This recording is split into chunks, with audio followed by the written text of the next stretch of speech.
and tonight I have, as always, with me Chris Eaton. How you doing, guys? We've had some great guests over the last few weeks. Last week we had Michelle Kraus from Tennis Industry Association. She was here to plug cardio tennis, and between that we also had Sam Richardson, who was in the back corner of the room, flatulent and full of gas, and even when he was over this side of the room he was the same. Yeah. And we also had lovely Karen Clydesdale from Tennis Australia. Hopefully she's going to take touch tennis out there to Australia with her when she goes back. We wish you both a safe trip. And we wanted to talk a little tonight about pushy parents.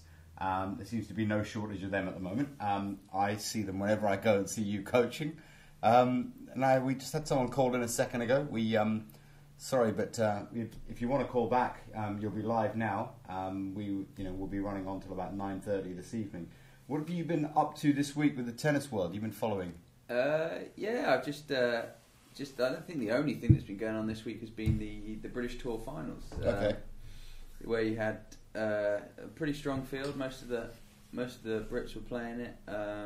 You got your Josh Goodalls, Bloomfield, Tom Byrne, those sort of guys. They were all there. Dan Evans. So it's a pretty strong field and quite a large sum of money at the end of it, because they've been playing the British Tour, all year to see, collecting points, and then the guys who've been doing the best are invited to this sort of British Tour finals, or Masters they call it. So and Josh Goodall took the title pretty comfortably in the final. Oh really? Who'd you beat? Nicholas Rosenberg, who's kind of... That sounds like a really English... Look, it was wrong for me to say with a name like Rashid Ahmed that that Nicholas Rosenberg isn't English, but he's sort of... It's strange. He's sort of French and Scottish. I think he lives in Scotland. Wow, he really shouldn't be allowed to play British Tour then, should he? Well, oh, hang on, Andy Murray, you're British now that you won a slam, so so he's allowed. Yeah. So he's I've seen him around a lot, and is any good? Yeah, he is one of the most skilled individuals I've ever seen. Oh, Left-handed forehand, right-handed forehand. No way. Serve both sides. No both way. Sides. Are you serious? Seriously skilled individual. I've done that at touch tennis though, so it's not that big a deal.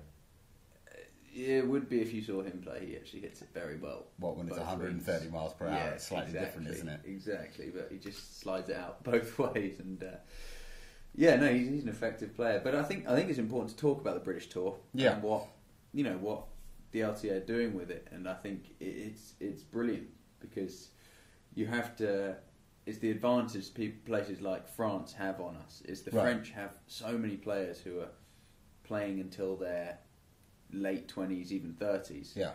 Not necessarily right at the top of the game. They have loads of guys in the challenger level, even some in the futures levels, who are just playing and playing and playing, and you sort of wonder how they're funding it.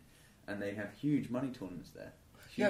I used to hear Willis talk about it quite a lot, saying that he was going off to Germany or to France. Tom Byrne earlier this year around Wimbledon, he was saying he was going to go off and spend 6 weeks in Germany. What's that about? Well, that's the club matches. Okay. So they have a like a football league. Okay. They have a Premier League for tennis, and the Germans have 5, 6, 7 leagues in terms of level. And if you're a certain level, you go up there and you get paid to play for them. We have that in Britain, I'm assuming, right? Or not? Yes, but certainly not at the same level. Oh, you want to see who that is? Yeah. Well, how does this speaker? Okay, just hit the speaker button and we'll see who it is. Hi, you're on the Touch Tennis Show with Rashid and Chris. Hi there. Who's that? It's a guy called Marcus Willis. Ha! Willis. Oh no. We were just abusing you, actually. No, we weren't. How are you doing? Oh yeah, I'm doing quite well, thanks. I noticed the topic on pushy parents. Okay, you want to tell us a little bit about your parents? Or your kids? Well, Kathy's pretty laid back. Yeah, she is, quite often. But carry on. Yeah, I know. yeah. Not by you though. Doesn't like you apparently. So. James Willis used to get me in the garden, and once I forgot my water bottle, and he hosed me down with a hose pipe. Because you forgot your water bottle. I forgot my water bottle. I gave it. Here, James, can you go and fetch me a drink? And he was fuming. I lost the match. He wouldn't have done it if I won. But when we got home, he goes, go in the garden, got a hose pipe, and absolutely soaked me. Yeah. Now, hang on. Were we talking about a garden hose pipe or some other implement? No, it's a garden hose pipe. Okay. Yeah, no. So tell me, what else? I mean, I met James Willis, and you know he was spending a lot of money buying Jaeger bombs and stuff, and chili sambuca. No, that was you. That was you. Oh yeah, that was me trying to get you guys brutalised so that you wouldn't be able to get home the following day. But what else? No, we didn't. What else? Tell us some other stories about what they did to you as a kid, Marcus. What, when they locked me in a cupboard? Yeah, I mean we care. We want to know. Oh yeah, I got locked in a cupboard once. Can you speak up a bit, mate? I wasn't hungry enough to play tennis, so I got locked in a cupboard. Yeah. Yeah, my dad put a pool ball in my mouth. Oh dear, Willis. Trust you to bring the tone down a notch. I mean, you know, we've got you on a serious show. There are people watching, you know, families. So I couldn't scream. Ah, okay. Sensible of them. You played British Tour this week, did you? Yeah, I got done by Bloomfield again, 6-0 head-to-head. Are you serious? You can't seem to beat Bloomfield. Why do you think that is? He's better than me, maybe. I don't know. Maybe he's just better than me at the moment. At the moment is a better comment. At the moment, but yeah, no, it's fun. You do come up against guys who you just don't enjoy playing, huh? No, yeah, 6-0 head-to-head. Clay hard, outdoor hard, indoor hard, whatever you want. Yeah, well, you need to get Bloomers on a windy day. Yeah, no, I've had that on clay as well, and still don't win. So. Well, yeah, then you might need to find a... Get better. Get better. Work hard, get better. Simple. Go to Sainsbury's. Sainsbury's? What's wrong with Krispy Kreme? Yeah, true, yeah. Could get a job at Krispy Kreme. So, Willis, do you reckon your parents being hard on you helped you? Oh yeah, definitely. I mean, yeah, definitely. I never forgot my water bottle again. Yeah, fair enough. I mean, there is something to be said for it, I guess, but to a certain extent. If your son forgets something, hose them down. Yeah, great. Great. 12 years old, getting hosed down in the garden. Yeah, really good. I hear you're quite scarred by this experience. I kind of feel like sometimes I wake up and I think my dad's holding his hose pipe. You might be right, but yeah. It might not just be in your imagination. But what else are you doing at the moment? Are you training now, the off season? Are you getting ready for next year? What are your plans for 2013, Marcus? Training block starts tomorrow, actually. Wow. I've got sorted out with some boxing training in London as well Wednesday, so that's going to be brutal. Okay. So yeah, I've just got to... Are we going to see you as the next Flintoff? Well, I hope so. I hope to get in decent nick, but I'm not going to be a jumped up northerner, so yeah. At least we'll have that. There's always that bonus, isn't there? Would you reckon of Flintoff's fight? Did you watch any of it? No, I heard he punched like a girl though. Well, be sure to tell him that when you see him next, when we're around the same people. Be awesome just to see the bomb against the Flint. I might not tell him that one. Okay. We'll understand if you back down when you're face to face with him. Exactly. That's fine, yeah. Listen, we wish you all the best next year, and maybe get some counselling sessions in, and and try and forget about the hosepipe situation. Your dad grabbing onto something that was firing juices in your face. I'll try. Yeah, I'll try. I'll try. It's very difficult though. Yeah. Good luck with that, Willis. Right. See you later, mate. Bye. Well, that was Marcus Willis for you. He's a British player. Incredibly gifted hands and tactical awareness. Yes, he's got the things that they say you can't teach. Right. He's got amazing hand skills, reads the game, faster than most people, knows kind of where the ball's going. But there are certain limitations holding him back, and I think at the moment he's trying quite hard to work on them and fill in the gaps that there are in his game. Yeah. And that's all anybody can do as long as they're working hard. Yeah, I mean it's funny because we played out this video last week on the show. Actually, was it last week? Yeah, me hitting a monster kick serve. And when I watched it, all I could see was my beautiful action and this amazing ball kicking out wide. Jokes apart, all I could see was the ball kicking out wide and then Willis hitting a volley. But what you picked up on is something that we don't see. was how early he took off for his volley. I mean, he's standing there just nonchalantly and... Yeah, and as soon as he realises it's a good kicker, bang, he's already in the right position. And they're the sort of skills that he has that hard to come by. Yeah, you're saying you can't teach, or they're hard to teach. Yeah, very hard to teach. That early awareness. And what do you think, is that some sort of awareness, like visualization of a ball, or is it, what is it, that they see the racket hit the ball earlier than other people? What do they see? I mean, I was never great at it. It's never something that I've had huge skills at. But I would imagine it's either their brain just being so in tune with what's going on and they're just thinking so clearly. And you do get you get a feel in a match when you're playing against somebody who, after about a set, you kind of figure out what their plays are, where they like to hit the ball. So you kind of hit and you move in the flow of the game because you're kind of anticipating. But Marcus seems to pick that up very quickly. Right. And that's kind of that's the big skill that he has. Yeah. Chris Sutar's been tweeting about pushy parents. He says, Rashid, I'm keen to know what you define as a pushy parent. Well, and I'd said on Facebook, I said that I thought Mike Agassi was a pushy parent. And he said, well, his response was, yeah, but Agassi thanked him in his speech. Well, I'm going to say something about that, Chris, and you may or may not agree, but children tend to love their parents no matter what they do. The amazing gift you're given as a parent is quite unconditional love from your children, and you can get away with nigh on murderous behaviour and they will still love you unconditionally. And that doesn't make firing balls at a 7-year-old boy right. That doesn't tell you the rest of the story. I mean, I read Mike's Story, which was the book that Mike Agassi wrote in the late 90s. Why would you feel you needed to write a book telling your side of the story if your son didn't hate you or you weren't feeling guilty? You just wouldn't have to. And the entire book, starting from when they left Armenia, his grandparents, and he moved over to Iran as some sort of safety, and his boxing and moving over, and he was an aggressive man. I mean, he talked about the punch-ups he got in, getting out of the car and beating people to a pulp. Well, I get the feeling he'd be a pushy parent, and I don't think I'd like to have been raised by him. I mean, don't get me wrong, my mother and father weren't much better, but I'm not saying I'm the most balanced human being in the world.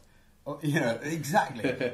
If you're going to raise kids, I'd like to think that I'm trying to make sure that I don't make the same mistakes my parents made and do a better job of things. But, what is a pushy parent? He then gave another example of a couple of girls, I can't remember, Destiny and something else. And the dad has changed their names because he thinks that the letter E is a more powerful letter. So instead of Destiny with a Y, she's Destiny with 2 E's on the end or something. Well, I just think that's an idiot parent. There's a difference between an idiot and a pushy parent. I tell you what, I have to interrupt here. Yeah. This is kind of off topic, yeah. But at the moment I'm doing a lot of driving in my car, so I listen to a lot of radio. Yeah. Capital FM, they got tweeted in, that this lady is pregnant and she's about to call her child. You ready for this? Go on. Hashtag.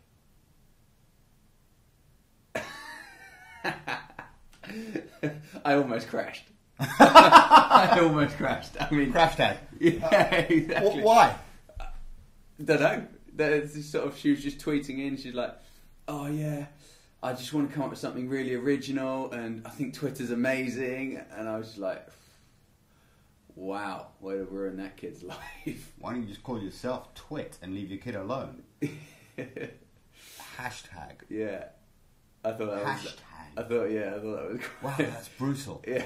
I know you got to think about that kid's like, Chris, that's a pushy parent. That's also a twat of a parent, but that's a different story. And I wonder if you're actually going to spell it sort of... Hashtag. Yeah, or you're just going to put that... Yeah. It's just a symbol. The yeah, name is symbol just a tag, symbol. like hashtag, like that. Yeah. I mean, that kid's going to... The beats he's going to take at school every day.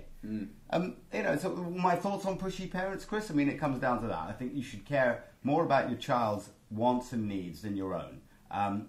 Yes, you should steer your children. Yes, you should give them lots of activities to get involved in. And I'm sure most tennis players will thank their parents at some stage for giving them this wonderful life.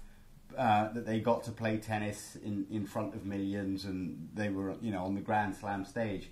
But for every one of them that doesn't make it there to thank their parents for the slam. I see lots of kids cursing and, you know, just appalled by their parents.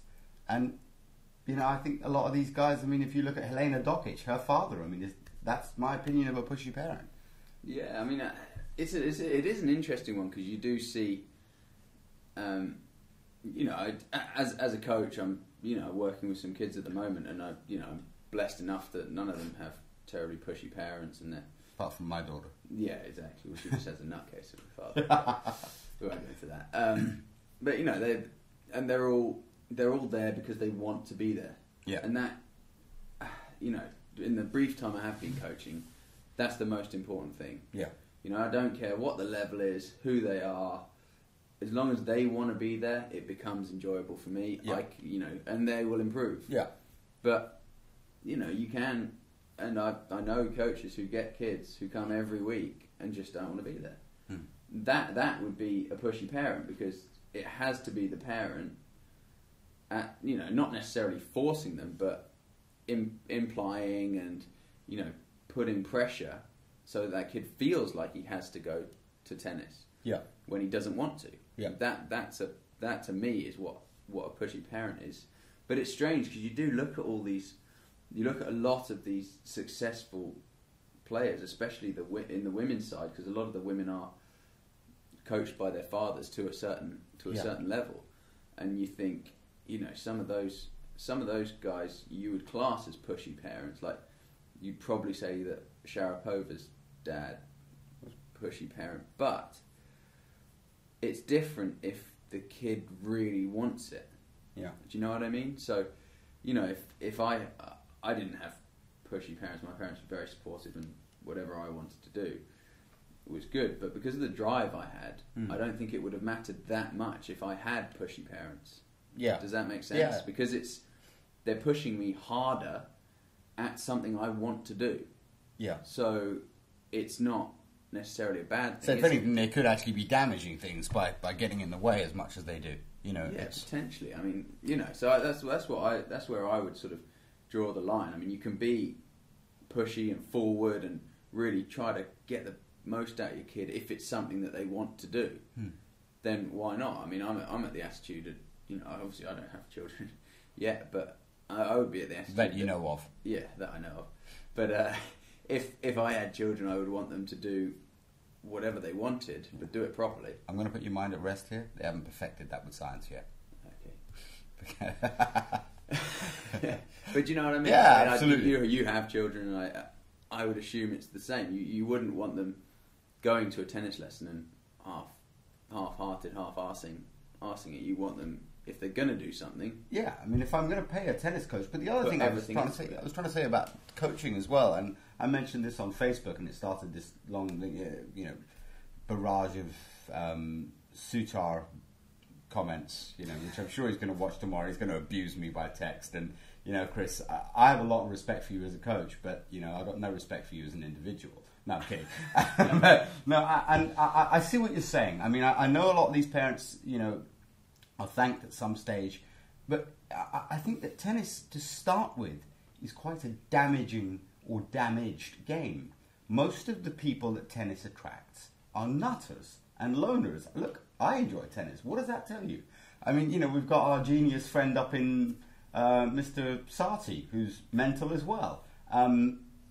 Named James Lloyd, you know, he's a nutcase too. You know, there's loads of people I know that are mental cases, and you see them at the tournaments, and you wonder whether or not a lot of these failed tennis players are living their dreams through their children instead of their children living their own dreams and them supporting their dreams.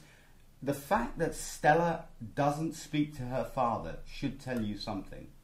Ever. He wanted her to be the next Steffi. She wasn't. You know. I think that's your cut and dry answer. Most of the time, I feel it's parents trying to live out their own agenda through their children. Those are parents that I call pushy parents. I also believe that some people who are driven, and with the greatest respect, Chris, most of the time, if they're driven to be at the very top, the best they can be, there's something a little unhinged about that. Yeah, definitely, especially from a young age. I mean, yeah, you know, I'll say it, and this is not necessarily about the parents, but it's kind of agreeing with what you said. Is you have to be mentally different to be a tennis player. It's one of the few, it's an individual sport. So first off, you're on your own. No matter what, no matter where you are, you're going to be on your own. If you go for sort of you go do a year or two in the futures, you're going to be on your own in dives most of the time. And the thing a lot of people don't quite understand about tennis is, you can take someone like, and this is right at the top end, you take someone like, let's say, Juan Monaco, 15 odd in the world, something like that, and he's probably lost every single week he's played this year, bar 2. Yeah. Maybe. I don't know how many titles he's won, but, if you think about it like that, you lose every week. If you have a year where you don't win a title, you lose every week. If you play doubles, you lose twice a week. I wouldn't know how that feels, sorry, because I dominated for so long. No, but nowadays I do. I mean, it was funny. I was talking to Matt for a joke, and I was saying, I tell you what, I'll give Elliot a lift to Bolton, to the touch tennis tournament. There's a couple of tournaments left, by the way. There's Bolton on the 9th of December, and if you're interested, there's another tournament which is in Bournemouth on the 15th of December. And I was thinking, since the game went pro in late 2007, early 2008, I haven't won a single title, singles.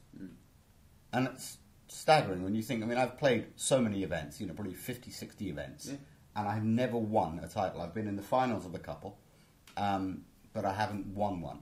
Yeah. And I was thinking, well, you know what? I'll say to Elliot, if you want to lift home, you're going to have to tank.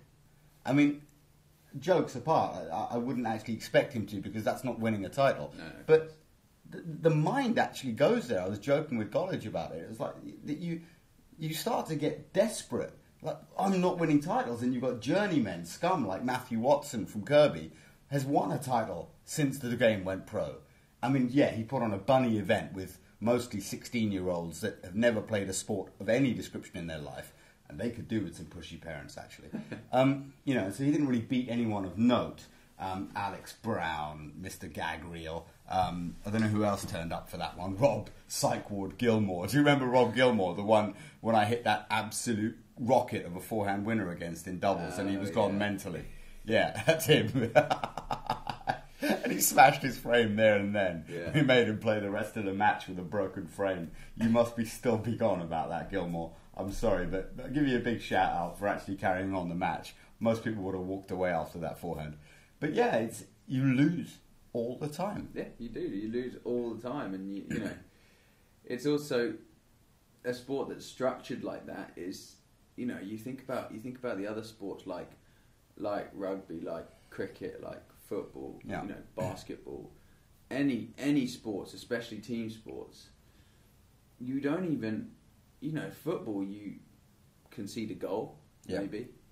Tennis, you lose point after point after point. You lose 50 points. Yeah. So you have to be amazingly resilient to deal with that. Yeah. And lots of people don't. Lots of people can't. Lots of people melt down. And that's one of the biggest challenges about tennis. But sort of, going back to the pushy parenting thing, I think it's quite interesting, because you do get at the younger age, you do get some players cheating.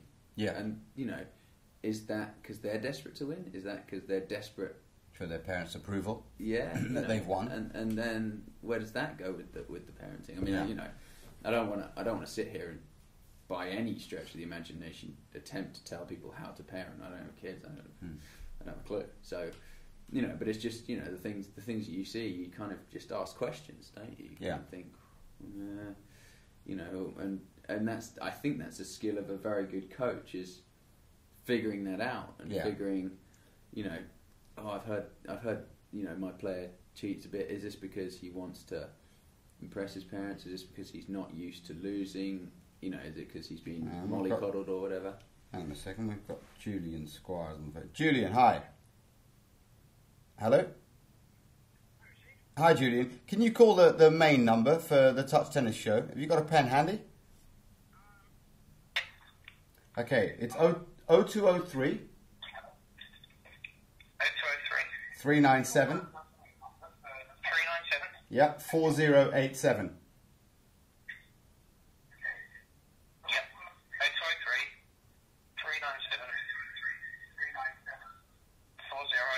That's the one. Brilliant. I'll call you back. Thanks. That's the Melt from Kent. And I'm sure he's got some wonderful things to It's good say. It's good to hear We've from got a coaches. tweet from Marcus Willis. Apparently James has done the same thing to Kathy with his hosepipe. Very odd. Hashtag. I'm not going to carry on with that one. I wouldn't. No. I'm surprised you carried on as much as you did. I'm surprised I even read a tweet from Marcus Willis. All right, let's see who this is. That looks like the same number. Julian? Hello? Hi, Julian. How you doing? Oh, yeah, good, thanks. Good stuff. Yeah, very well, thanks. Good to have you Excellent. calling in. Okay. No, very interested in this sort of whole parents thing and parent culture. We've got a Spanish guy who works for us. Yayo. And, yeah, absolutely, yeah. Yayo and, Martinez, ¿qué there's a pasó? lot of Is he there's ever a on lot of time? pushy, I think there's a lot of pushy parents in Spain, and but they've got a lot of players. There's often levelled at British players that we don't have the guts and the mental toughness, and fairly or unfairly at Tim Henman for never really going that extra step. So just be interested, Chris's experience of what actually what he's found with foreign players. Do you think they're mentally tougher than British players, and is that anything to do with the parents? Well, I'm going to step in and answer this question first of all. Yayo has no gifts, no talent, no hands, and we crushed him at doubles at touch tennis. In fact, he got subbed by a 7-year-old, didn't he? No, it was Jack, actually. Oh, they're both the same. I mean, I played Yayo afterwards, and basically I was beating him, but for the fact that his kids that he was saying something to in Spanish, like, vamos, vamos. I don't know what that means. I think that means there's a train on the way from the right to left. Kept on sending them onto court to put me off. So I don't think we can say anything, sort of really take anything that Yayo says with anything more than a pinch of salt. But I'll let Chris answer just in case there is any merit to that.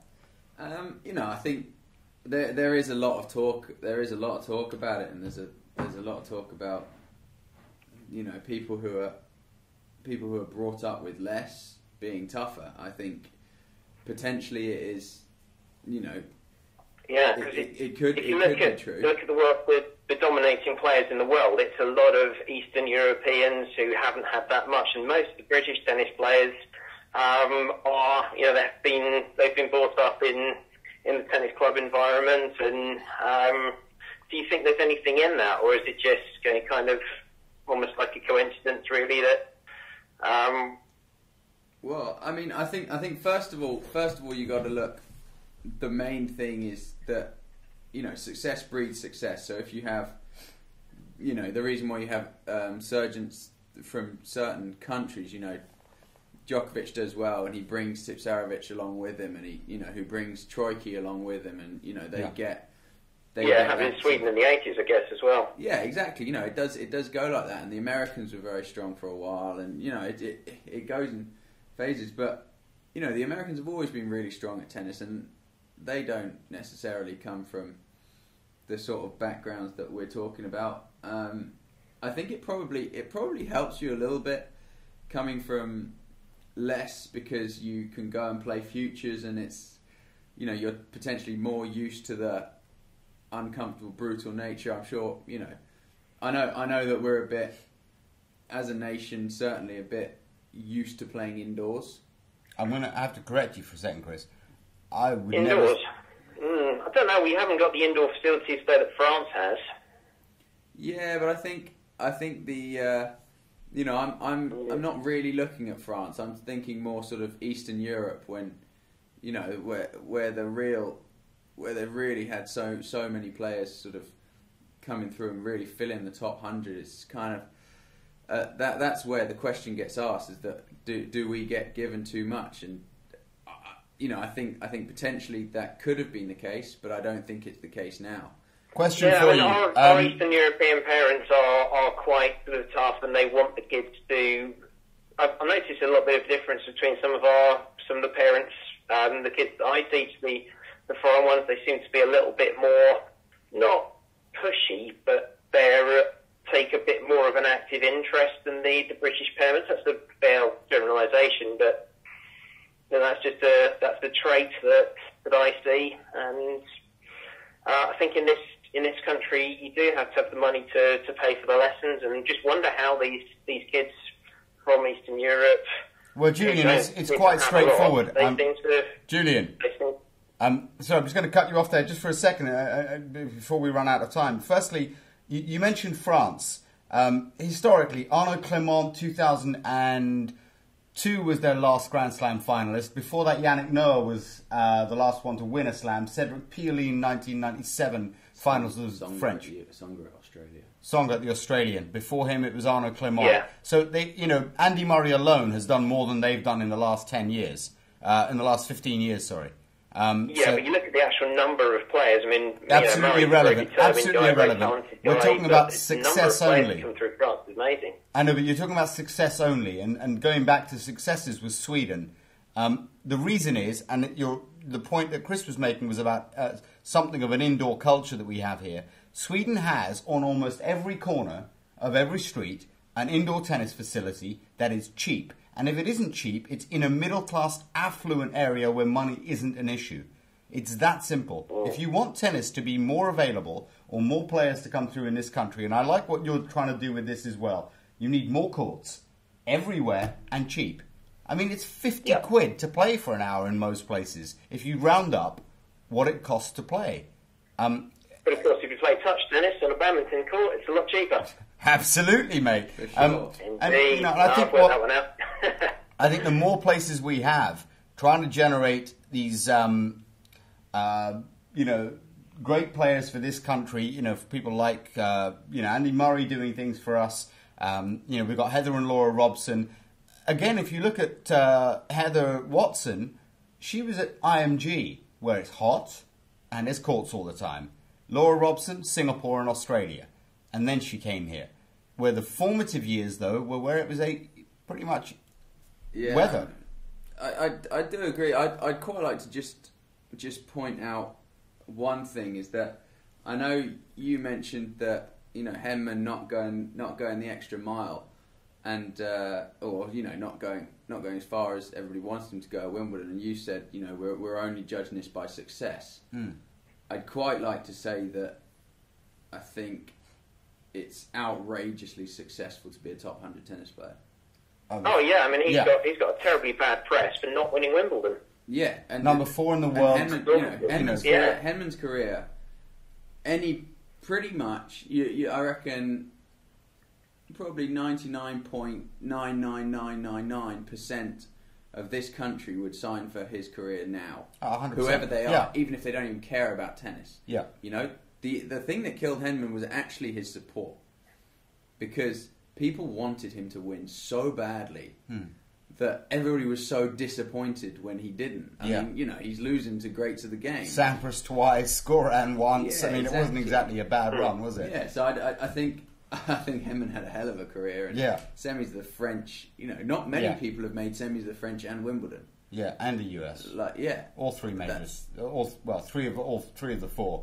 On all surfaces. So that's a serious achievement as well. So I think he needs to be given certainly his dues, because he certainly doesn't get the respect, and obviously he's then inspired Murray, who will hopefully inspire a generation of players behind him. That you see we all hope that happens. That we've got a new generation of players coming through that will be inspired by the success of Andy Murray, and will dominate in the way that Eastern Europe and Serbia and Julian, if you're going to call into this show... You think we've got the young players who can do that, Chris? Julian, if you're going to call into this show, you have to refer to my successes as well. It's that simple. Yeah, well, we dominated the world in touch tennis, obviously. Yeah. So, you think the Eurosheet are the man to you and Murray between you can inspire a tennis revolution in Britain. Humbly, I'm going to do my best for you. But Julian, we've got a few tweets to get through. Chris, we're going to quickly let you answer that question. I certainly think we have. I certainly think we have the players. I think one of the biggest things that hurts tennis in this country is that it's not a main sport.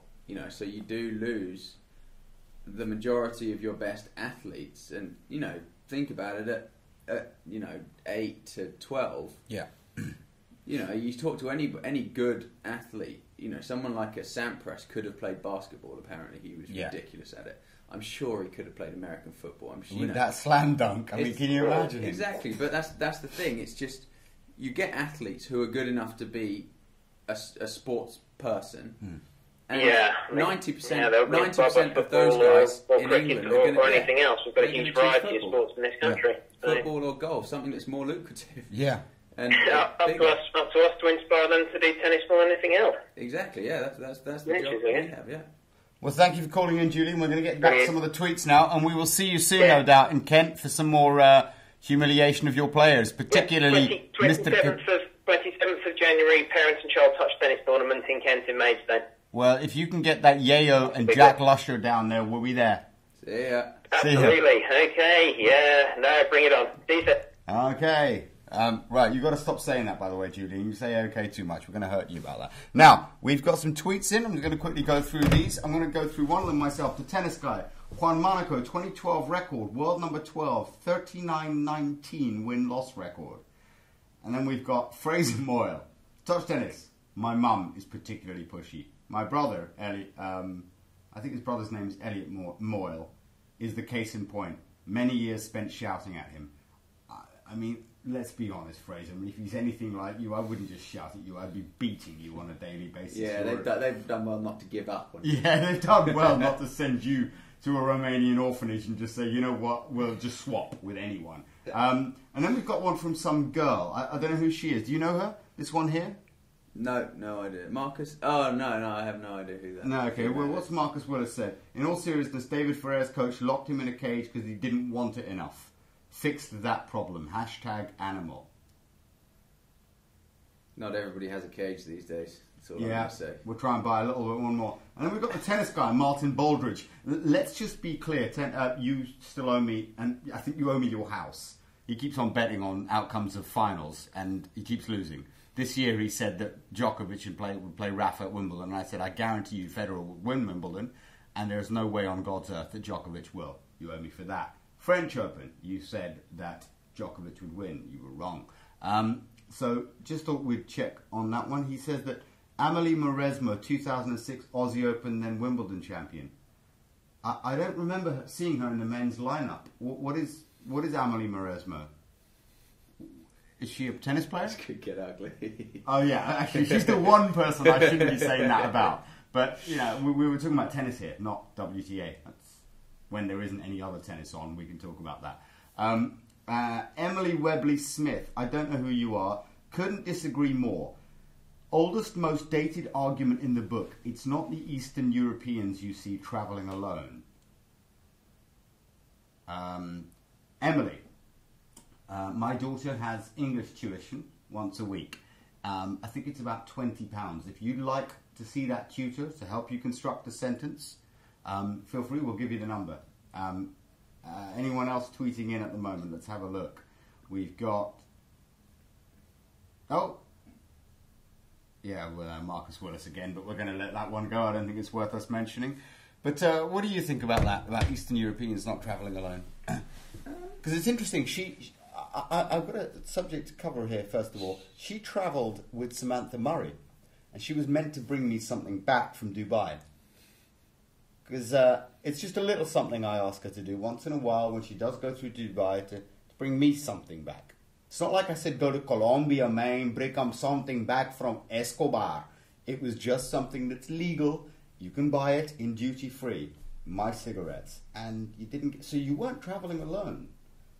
So what's she on about? I don't understand. I mean, at least you didn't lend her a racket or anything. Give her a racket to use for that trip. So she doesn't owe you or anything. But yeah, I mean, it'd be shameful if she'd gone out there having smashed one of my rackets, then borrowed another one after me securing her a Babolat contract. I mean, that would be shocking, wouldn't it? Yeah. But to be honest, she has a very different opinion on it because she doesn't play tennis. She plays WTA. Well, the women, the girls tend to travel with coaches.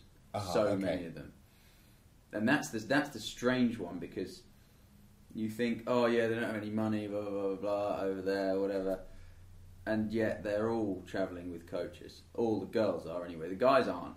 Yeah. It's very rare that you get a guy with one coach. They'll have most of the time they won't have coaches. Sometimes you know, they will. At what level do you normally find the guys start travelling with coaches? Top 50, top 20? I mean, you know, obviously top 50 you've got full time, Okay. probably. Top 200 downwards you've got part time, and obviously depending on how much you earn is how much you can afford. Yeah. You know, because having a coach is very expensive because you have to pay them a salary and all their expenses. So Right. it's, you know, travelling expenses are not cheap. But a lot of guys sort of, you know, if there's five or six guys similar ranking, they'll hook up with one coach, split the expenses, and then it makes sense. You know. Okay. And then it also depends on federations as well. Right. You know, if your If they're federation being can help funded. you out, yeah, exactly. So that they're the big ones. But nobody, you know, unless you have very wealthy parents or you have some kind of access to money that isn't through tennis, you know, unless you're inside 300, you're not making enough money to have a coach travel with you much at all. Well, we've got a couple more tweets in. We've got one from the tennis guy again, from Martin Baldridge. He has said, "You were such a sexy." You've spelt it wrong, though. You've spelt it SEXIST. Just thought I'd let you know. Heads up there. I don't know if he's talking to you or me. Probably not me. Yeah, I mean, he's bald, old. He's probably talking to me, isn't he? So, kindred spirits, that sort of thing. Yeah, well, you are. And he's a guitar man as well. If you ever go on YouTube and type in the tennis guy, apart from the fact that he's written a book on how to win Wimbledon, so I think the book's called "So You Want to Win Wimbledon," and he covers, you know, the sacrifices and the struggles, and from being around parents for years and years and years, he's been, and he had a beautiful, fortunate opportunity to be in Monaco and interview some of the greats of the game, and he writes about it in his book. You know what you really need to achieve, the struggles and stuff. So I recommend that to you if you're out there and you've got nothing to do over Christmas, or you want to buy me a present. You can buy me the book and I'll sign it and send it back to you. You know, come on, I mean. How often do you get an offer like that in the world of tennis? But yeah, that's Martin Baldridge. If you want to type that in, he goes under the tennis guy, and that's his book. But thanks for calling me sexy. I appreciate it. Just learn how to spell, dude. What do you think of next year? Because we look like we've got the top 4 for real now, haven't we? Yes.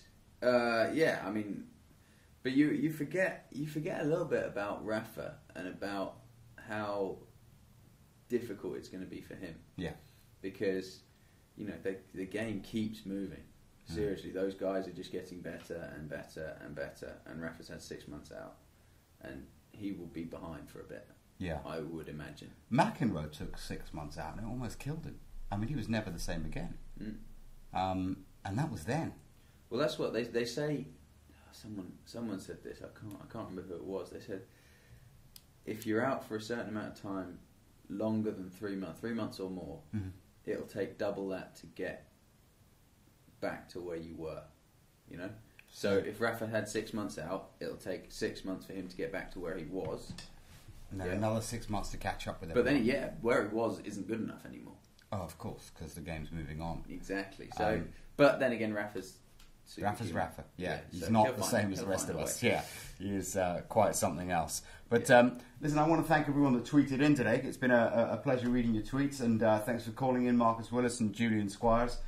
Next week, if you want to call in, we're going to be covering some other random subjects, including, but not limited to, the top 10 best shots of 2012 at Touch Tennis. We've got some absolutely amazing rallies to show you, and we're looking forward to having you with us. From myself, Rashid Ahmed. And me, Chris Eaton. Take care, guys. Thank you. See you next week.